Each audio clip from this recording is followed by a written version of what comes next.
If you feel like the waves just won't stop, listen. Bible verses for trials aren't cliches, they're weapons. If pain is stealing your peace, you're missing 5 biblical truths that can turn pressure into purpose and fear into unbreakable faith. Here's what changed everything for me, and it can for you, starting today.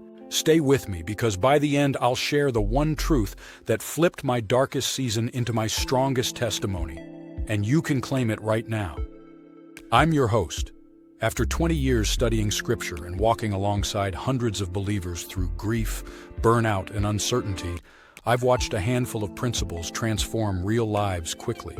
Today you'll discover how God uses trials to grow what comfort can't, why you're never alone in the fire and how to feel His presence again, the truth that reframes setbacks as setups, a promise for the brokenhearted that heals deep, and the resilient mindset Paul used to endure anything, and how to practice it today. Before we dive in, subscribe for biblical truth that transforms lives. Every week you'll get practical, scripture-packed guidance you can use right away. Let me start with a quick story. I once sat in a hospital parking lot at 2 a.m, praying words that felt like they bounced off the ceiling. I almost believed my faith had failed, but one verse, just one, pulled me back to solid ground. I'll share it in a moment because it may meet you right where you are. You might be thinking, I've tried Bible verses. It didn't change anything. Here's the twist. Verses aren't magic spells. They're invitations. The power isn't just in reciting, but in aligning. When you align your thinking, your breathing, and your choices with God's Word, the storm outside loses its power inside. Let me show you how that works, one truth at a time. First, God uses trials to grow what comfort can't. James writes, "Consider it pure joy, my brothers and sisters, whenever you face trials of many kinds, because you know that the testing of your faith produces perseverance.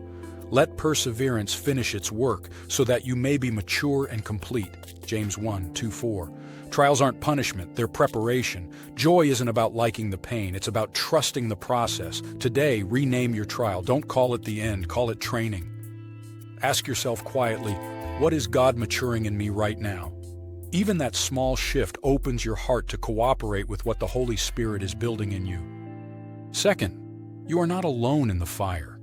God promises, "When you pass through the waters, I will be with you. When you walk through the fire, you will not be burned." Isaiah 43:2. Notice it says when, not if. Presence is promised, escape is not.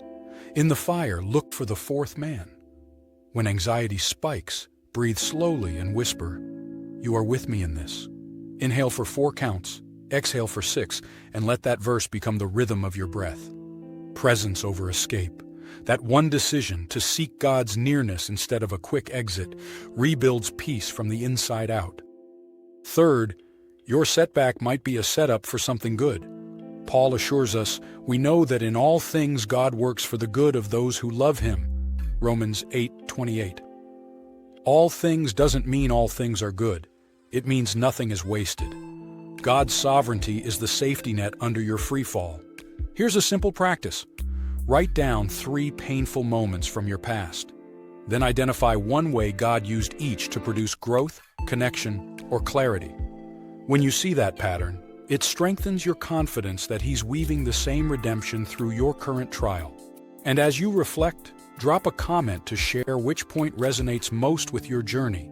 Your story could be the breakthrough someone else needs.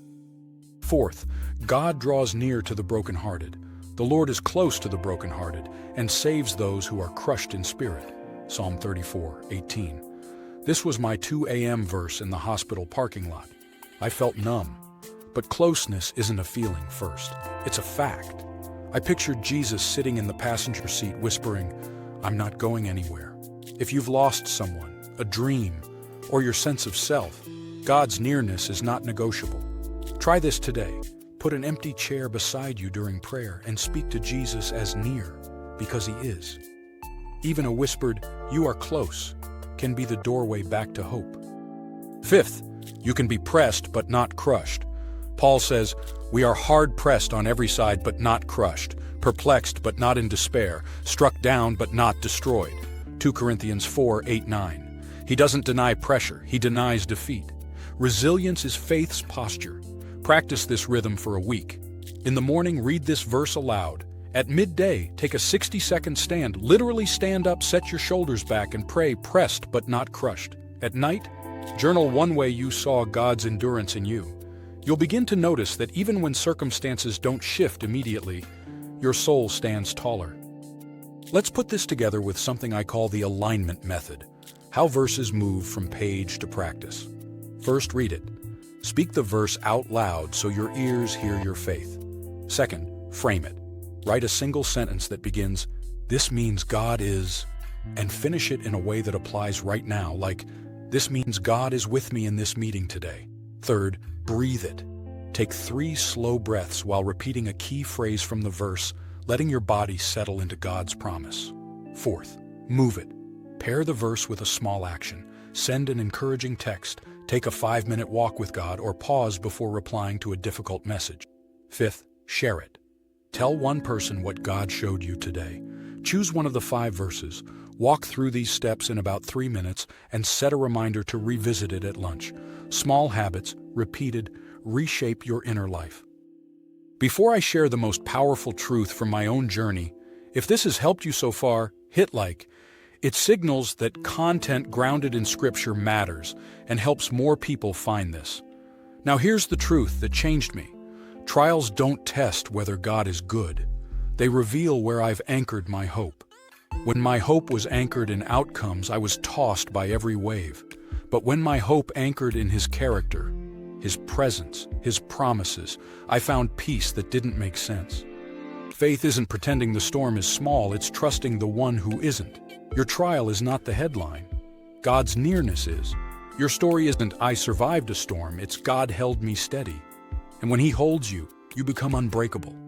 Not because you never bend, but because you're rooted in someone who cannot break. If today gave you strength, subscribe and turn on notifications. We're building a community that practices the Word daily. Watch next. How to pray through anxiety. 3 short prayers.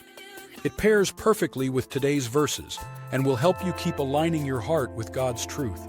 And tell me in the comments, which verse are you aligning with this week? No storm gets the final word when your anchor is the one who calms the sea. I'm standing with you. Let's walk this out together.